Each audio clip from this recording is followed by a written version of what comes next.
Assalamualaikum warahmatullahi wabarakatuh. Perkenalkan, kami dari kelompok 6 dari kelas S1 3D akan memenuhi tugas mata kuliah farmakologi dasar dengan dosen pengampu Ibu Apoteker Mira Febrina Magister Sains. Di mana materi atau topik yang akan kita bahas pada video ini mengenai pengembangan dan penilaian obat baru di bagian 2. Sebelumnya, saya ingin mengenalkan anggota dari kelompok 6, yaitu ada Anissa Melani, Asi Ayuni, Atika Lutfia, Restia Septi, Sani Fajriatul Hasanah, Siva Kalisa Melza, dan saya sendiri yaitu Tria Retnovinasti. Pada video ini ada 5 materi inti yang akan kita bahas, yaitu yang pertama yang mengenai pengembangan dan penilaian obat baru, yang kedua ada definisi uji klinis atau New Drugs Application (NDA), yang ketiga ada fase uji klinis, yang keempat tahapan pemeriksaan oleh badan regulator, dan yang kelima ada post marketing surveillance. Baiklah, kita masuk kepada materi pengembangan dan penilaian obat baru. OPB atau penilaian obat pengembangan baru adalah tahap penilaian pengembangan obat baru yang meliputi pengembangan mutu obat atau CMC, Chemistry, Manufacturing, and Control, termasuk pengembangan zat aktif, proses pembuatan, metode analisis, pengujian non-klinik, dan penilaian program uji klinik termasuk protokol uji klinik.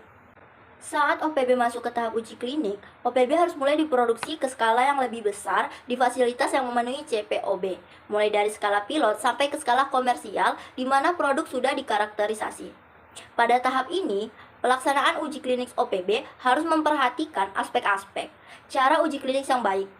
Setelah tahap uji klinik dilakukan, OPB akan memasuki tahap registrasi obat untuk memperoleh nomor izin edar atau NIE. Setelah memiliki NIE, tidak menutup kemungkinan suatu OPB melalui uji klinik pasca pemasaran. Umumnya, uji klinik untuk konfirmasi keamanan suatu OPB. Definisi uji klinis atau New Drugs Application atau yang disingkat dengan NDA. Uji klinik adalah suatu pengujian khasiat obat baru pada manusia, di mana sebelumnya diawali oleh pengujian pada binatang atau praklinik. Pada dasarnya, uji klinik memastikan efektivitas, keamanan, dan gambaran efek samping yang sering timbul pada manusia akibat pemberian suatu obat. Pengujian pada manusia sendirilah yang dapat menjamin apakah hasil in vitro atau hewan sama dengan manusia. Bila uji klinik tidak dilakukan, maka dapat membahayakan banyak orang. Bila langsung dipakai secara umum, seperti yang pernah terjadi dengan pemakaian thalidomid pada tahun 1959 sampai 1962 dan obat kontrasepsi pria atau Gosifol yang terjadi di Cina. Setiap obat yang ditemukan melalui eksperimen in vitro atau hewan coba tidak terjamin bahwa khasiatnya benar-benar akan terlihat pada penderita. Oleh karena itu, perlu dilakukannya uji klinis pada manusia. Selanjutnya, fase uji klinik. Fase 1 merupakan pengujian suatu obat baru untuk pertama kalinya pada manusia. Yang diteliti di sini ialah keamanan obat, bukan efektivitasnya, dan dilakukan pada sukarelawan sehat. Tujuan fase ini ialah menentukan besarnya dosis tunggal yang dapat diterima, artinya yang tidak menimbulkan efek samping serius. Dosis oral yang dianjurkan adalah 1/50 dosis minimal pada hewan yang dapat menimbulkan efek. Dosis tersebut dinaikkan 2 kali lipat, secara perlahan-lahan sampai terjadi efek farmakologis atau terjadi efek yang tidak diinginkan. Diteliti juga sifat farmakodinamika dan farmakokinetikanya pada manusia. Hal penelitian ini digunakan untuk meningkatkan pemilihan dosis pada penelitian selanjutnya. Hasil ini dibandingkan dengan hasil uji pada hewan coba, sehingga diketahui pada spesies hewan mana obat tersebut mengalami proses farmakokinetika seperti pada manusia. Bila spesies ini dapat ditentukan, maka dilakukan penelitian toksisitas jangka panjang pada hewan tersebut. Jumlah subjek pada fase ini bervariasi antara 20 sampai 100 orang, dengan harapan akan dinaikkan SD yang tidak terlalu besar. Bila sangat besar, dibutuhkan sampel yang lebih besar pula. Selanjutnya, fase kedua.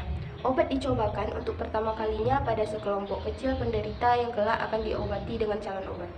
Pengujian efek terapi obat dikerjakan secara terbuka karena masih merupakan penelitian eksploratif dan biasanya belum dapat diambil kesimpulan yang definitif mengenai obat yang bersangkutan karena terdapat berbagai faktor yang mempengaruhi hasil pengobatan, misalnya perjalanan klinik penyakit, keparahannya, efek placebo, dan lain-lain. Untuk membuktikan bahwa suatu obat berkhasiat, perlu dilakukan uji klinik komparatif yang membandingkannya dengan placebo, atau bila digunakan placebo tidak memenuhi syarat etik. Obat dibandingkan dengan obat standar yang telah dikenal.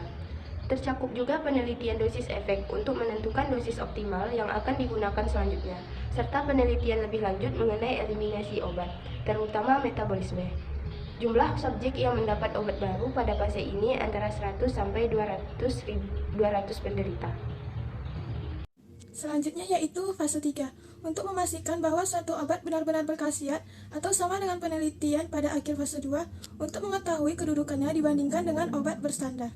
Pada klinik fase ketiga, dilakukan sejumlah besar penderita yang tidak terseleksi ketat dan dikerjakan oleh orang-orang yang tidak terlalu ahli, sehingga menyerupai keadaan sebenarnya dalam penggunaan sehari-hari di masyarakat. Biasanya perbandingan dilakukan dengan placebo, obat yang sama tetapi dosisnya berbeda, obat berstandar dengan dosis efektif, atau obat lain yang identifikasinya sama dengan dosis yang efektif. Pengujian dilakukan secara acak dan tersamar ganda. Bila uji klinik fase 3 menunjukkan bahwa obat baru ini cukup aman dan efektif, maka obat dapat diizinkan untuk dipasarkan. Jumlah penderita yang diikuti serta pada fase ketiga ini paling sedikit yaitu 500 orang. Selanjutnya itu fase 4. Fase ini disebut sebagai post-marketing drug surveillance karena merupakan pengamatan terhadap obat yang telah dipasarkan bertujuan menentukan pola penggunaan obat di masyarakat serta pola efektivitas dan keamanan pada penggunaan yang sebenarnya. Pada fase keempat ini dapat yang diamati yang pertama yaitu efek samping yang frekuensinya rendah atau yang timbul setelah pemakaian obat selama bertahun-tahun lamanya. Yang kedua yaitu efektivitas obat pada penderita penyakit berat atau penyakit ganda, penyakit anak atau lanjut usia, atau yang telah menggunakan berulang kali dalam jangka waktu yang lama. Yang ketiga yaitu masalah penggunaan berlebihan dan penyalahgunaan dan lain-lain. Setelah obat dipasarkan dan digunakan secara luas, dapat ditemukan kemungkinan manfaat lain yang mulanya muncul sebagai efek samping. Obat demikian kemudian diteliti kembali di klinik untuk indikasi lainnya, tanpa melalui uji fase 1. Selanjutnya, tahap pemeriksaan oleh badan regulator. Keputusan untuk mengakui obat baru dilakukan oleh Badan Pengatur Nasional. Indonesia oleh BPOM, Amerika Serikat adalah FDA, Kanada oleh Health Canada, Inggris oleh MHRA, negara-negara Eropa oleh EMEA, dan Australia oleh TGA. Berdasarkan Perpres nomor 80 tahun 2017, BPOM mempunyai tugas menyelenggarakan tugas pemerintah di bidang pengawasan obat dan makanan yang terdiri atas obat adiktif, obat tradisional, suplemen kesehatan, kosmetik, dan pangan olahan sesuai ketentuan peraturan perundang-undangan. Fungsi BPOM yaitu melakukan pengkajian dan penyusunan kebijakan nasional di bidang pengawasan obat dan makanan. Pelaksanaan kebijakan tersebut adalah tugas dari unit pelaksana teknis BPOM yaitu Balai Besar atau Balai POM. Pengawasan obat oleh BPOM terdiri dari pengawasan pre-market atau sebelum produk beredar dan post-market atau setelah produk beredar. Pengawasan post-market bertujuan untuk melindungi masyarakat dari produk yang tidak memenuhi syarat, menjamin konsistensi produk pasca pemasaran, dan mendeteksi dini produk palsu atau ilegal atau tidak terdaftar. Bentuk pengawasan post-market yang dilakukan BPOM yaitu yang pertama, inspeksi sarana produk, distribusi, dan pelayanan obat. Yang kedua, pengawasan mutu produk yang beredar. Yang ketiga, pengawasan aspek keamanan obat. Yang keempat, pengawasan terhadap penandaan dan iklan produk obat yang beredar. Selanjutnya, tahapan pemeriksaan oleh badan regulator. Nah, terdapat dua pengawasan, yaitu yang pertama pengawasan pre-market dan yang kedua pengawasan post-market. Pertama, pengawasan pre-market. Pengawasan pre-market ini adalah adanya evaluasi mutu, keamanan, dan efektivitas atau manfaat obat sebelum diizinkan beredar dalam rangka pendaftaran. Nah, pada sediaan obat-obatan sebelum diproduksi dan diizinkan untuk beredar di wilayah Indonesia, BPOM harus terlebih dahulu melakukan evaluasi untuk menilai keamanan mutu, khasiat atau kemanfaatan, serta label atau informasi produk tersebut. Dalam hal ini, hanya produk-produk obat yang memenuhi kriteria keamanan, mutu, khasiat atau kemanfaatan yang dapat disetujui untuk diproduksi dan dipasarkan di Indonesia. Selain pengawasan pre-market, Direktorat Penilaian Obat dan Produk Biologi juga melakukan pengawasan obat untuk tujuan khusus, seperti obat untuk uji klinik dan obat untuk pengembangan produk, yaitu dengan melakukan evaluasi terhadap dokumen obat, pengawasan penggunaan obat, inspeksi uji klinik, monitoring laporan efek samping, dan monitoring kejadian tidak diinginkan serius atau KTDS. Pengawasan pre-market selain untuk perlindungan konsumen juga merupakan unsur penting dalam meningkatkan daya saing mutu produk di pasar lokal, regional maupun global. Peran ganda pengawasan ini sejalan dengan agenda meningkatkan kesejahteraan masyarakat. Untuk dapat dinilai oleh BPOM tersebut, industri pengusul harus menyerahkan data dokumen uji praklinik dan klinik yang sesuai dengan indikasi yang diajukan. Efikasi dan keamanannya harus sudah ditentukan dari bentuk produknya seperti tablet, kapsul, dan lain-lain yang telah memenuhi persyaratan produk melalui kontrol kualitas. Pengembangan obat tidak terbatas pada pembuatan produk dengan zat baru, tetapi dapat juga dengan memodifikasi bentuk sediaan yang sudah ada atau meneliti indikasi baru sebagai tambahan dari indikasi yang sudah ada, baik bentuk sediaan baru maupun tambahan indikasi atau perubahan dosis dalam sediaan, di mana harus didaftarkan ke Badan BPOM dan dinilai oleh Komisi Nasional Penilai Obat Jadi. Untuk memperkuat peran dan kewenangan lebih efektif, Direktorat Penilaian Obat dan Produk Biologi terus melakukan perbaikan dan pengembangan serta penguatan regulasi, khususnya peraturan perundang-undangan yang menyangkut peran, tugas pokok, dan fungsinya. Di samping itu, kondisi lingkungan strategis dan dinamika perubahan yang sangat cepat menuntut Direktorat Penilaian Obat dan Produk terus melakukan evaluasi dan mampu beradaptasi dalam pelaksanaan peran-perannya secara tepat dan sesuai dengan kebutuhan zaman.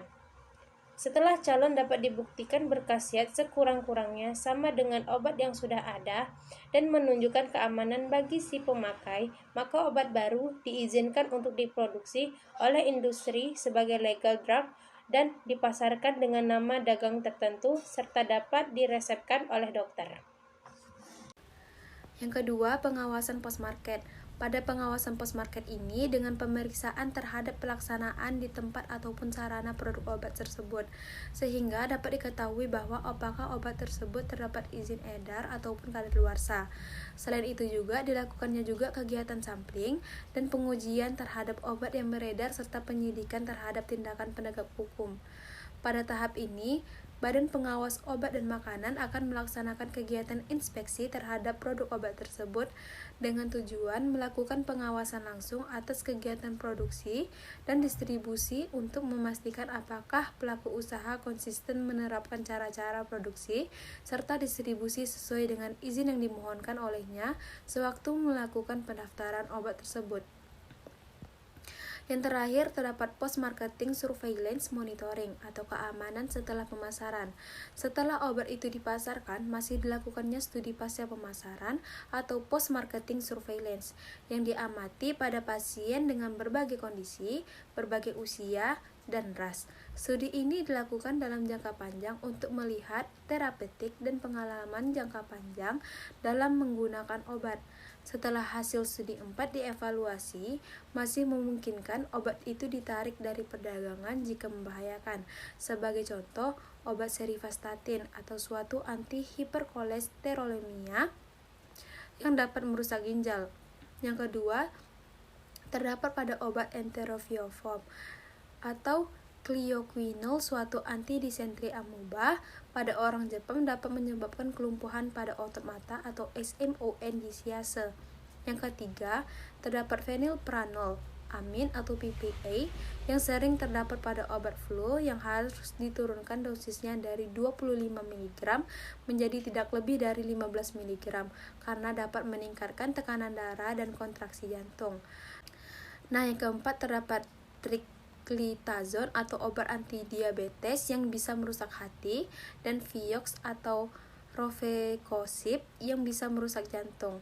Nah, yang terakhir terdapat thalidomid yang dinyatakan tidak aman untuk wanita hamil karena dapat menyebabkan kecacatan pada janin. Sekian dari kelompok 6. Apabila terdapat kesalahan pada saat pemaparan materi, mohon dimaafkan. Wassalamualaikum warahmatullahi wabarakatuh.